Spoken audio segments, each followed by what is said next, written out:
먼데 사람들이 와서 여호와의 전을 건축하리니 만군의 여호와께서 나를 너희에게 보내신 줄을 너희가 알리라. 너희가 만일 너희의 하나님 여호와의 말씀을 들을진대 이같이 되리라. 오늘 생명 양식은 스가랴 6장 1절로 15절까지의 말씀입니다. 내가 또 눈을 들어 본즉 네 병거가 두 산 사이에서 나오는데 그 산은 구리산이더라.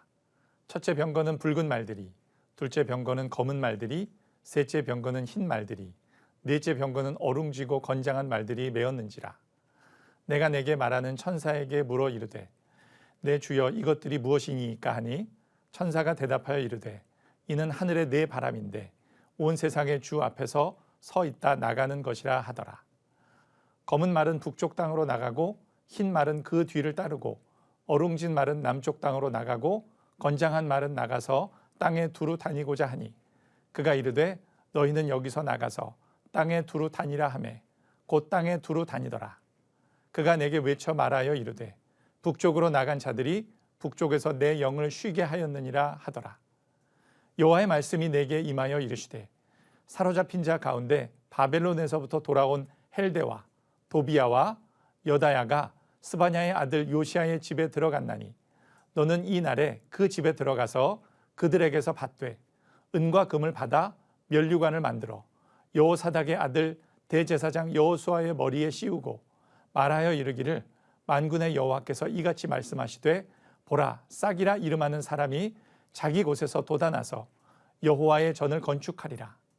그가 여호와의 전을 건축하고 영광도 얻고 그 자리에 앉아서 다스릴 것이요 또 제사장이 자기 자리에 있으리니 이 둘 사이에 평화의 의논이 있으리라 하셨다 하고 그 면류관은 헬렘과 도비야와 여다야와 스바냐의 아들 헨을 기념하기 위하여 여호와의 전 안에 두라 하시니라.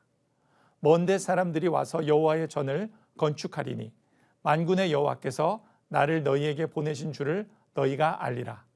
너희가 만일 너희의 하나님 여호와의 말씀을 들을진대 이같이 되리라. 오늘 본문 말씀 중 하나님께서는 스가랴에게 8번째 환상을 보여주고 계십니다. 이는 첫 번째 그가 보았던 스가랴 1장에서의 4명의 말탄자들 환상과 비슷한 형태를 보이고 있습니다. 즉 노수로 된 2개의 산이 있었고 그 가운데 계곡에 4마리의 말이 끄는 병거 4이 있었습니다. 환상들 대부분이 그렇듯이 이 환상 역시 상징적입니다. 이 4병거들은 후에 사방으로 강하게 휘몰아치는 광대한 바람들로 표현되며 하나님의 명령에 따라 큰 바람을 일으켜 전 세계 사방으로 불게 됩니다. 이는 전 세계를 휩쓸게 될 무서운 하나님의 심판의 바람을 나타내는 것입니다. 그 누구도 피할 수 없는 참혹한 심판인 것입니다. 이전에 나타난 환상에는 하나님께서 자기 백성들을 징벌하시어 깨우치기를 원하셨습니다. 또한 이를 위해 이방 국가들을 그 도구로 사용하셨습니다. 그러나 그들이 하나님의 도구로서 자신들의 주제를 파악하지 못하고 교만해졌습니다. 이는 하나님의 백성들을 이방 국가들이 지나치게 가혹하게 다루었기에 그들 역시 하나님의 징계를 받게 되었습니다. 이방 국가들은 하나님께서 역사의 주관자이신 줄도 알지 못하였기에 그들은 왜 고난을 겪어야 하는지도 모르는 무지함 속에 있을 수밖에 없었습니다. 9절로 15절 말씀에서 하나님은 스가랴에게 대제사장 여호수아를 왕으로 삼아 왕좌에 오르게 하라고 명하십니다. 대관식을 치르기 위해 먼저 왕관이 필요했습니다. 스가랴는 의미심장한 이름을 지닌 4명에게 가서 은과 금을 모읍니다. 10절에 언급된 건장하다는 뜻의 헬데와 건강하다는 뜻의 동일한 인물인 헬렘, 하나님의 선하심을 뜻하는 도비야, 하나님은 아신다는 뜻의 여다야와 하나님이 후원하신다는 뜻의 요시야는 은혜로운 사람이라는 뜻의 헨과 동일 인물입니다. 아마 요시야가 재정을 담당했던 것으로 보이는데 스가랴는 그 집에 가서 면류관을 만들기에 충분한 금과 은을 가지고 옵니다. 그리고 면류관을 만들어 대제사장 여호수아의 머리에 씌워줍니다. 그리고 싹이라 이름하는 사람이 돋아나서 여호와의 전을 건축할 것이라 합니다. 왜 하나님은 스가랴에게 이런 명령을 주셨을까요? 하나님은 장차 세워질 하나님의 나라를 자기가 지정하신 인물, 즉 그가 향유를 부어 세우시는 메시아를 통해 다스리시겠다는 것입니다.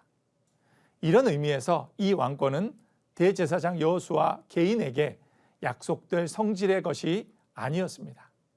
하나님은 메시아를 통해 인간의 모든 영역들을 하나로 통일하실 것이며 그분만이 이스라엘 백성의 삶 전체를 다스리는 유일한 왕이요 제사장으로 삼겠다는 것입니다. 그분 안에서 진정한 재정일치가 이루어지게 된다는 사실을 알려주고 있는 것입니다. 이런 나라를 지금 하나님께서 스가랴에게 보여주셨던 것입니다.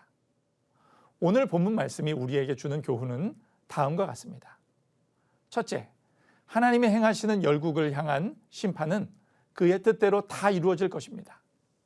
하나님은 온 천하 만물의 창조자이시오 역사의 주관자이시기에 그는 뜻하시는 것들을 반드시 이루시는 분이십니다. 그의 보내진 천사들은 하나님의 뜻을 다 이룰 것입니다.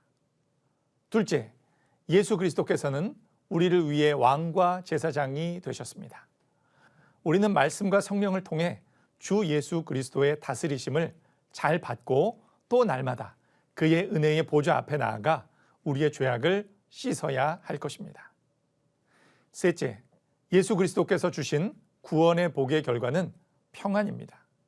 우리는 예수 그리스도 안에서 하나님과 화목함과 심령의 평안을 얻게 됨을 감사하고 또 성경 말씀을 온전히 순종함으로써 항상 평안하도록 힘써야 할 것입니다. 오늘날 교회의 일부인 우리는 이 환상을 통해 많은 위로와 은혜를 얻게 됩니다. 하나님은 역사의 주관자라는 사실에 큰 위로를 받고 하나님 백성들의 대적자들은 반드시 망하게 된다는 사실에 또한 은혜를 얻게 됩니다. 또한 하나님의 심판은 비뚤어진 우리를 하나님의 뜻으로 깨우치시고 회복시키기 위한 사랑의 매이지 결코 우리를 파멸시키지 않는다는 교훈을 얻게 되는 것입니다. 이 위로와 은혜가 오늘 하루 모든 분들에게 충만하기를 소망합니다.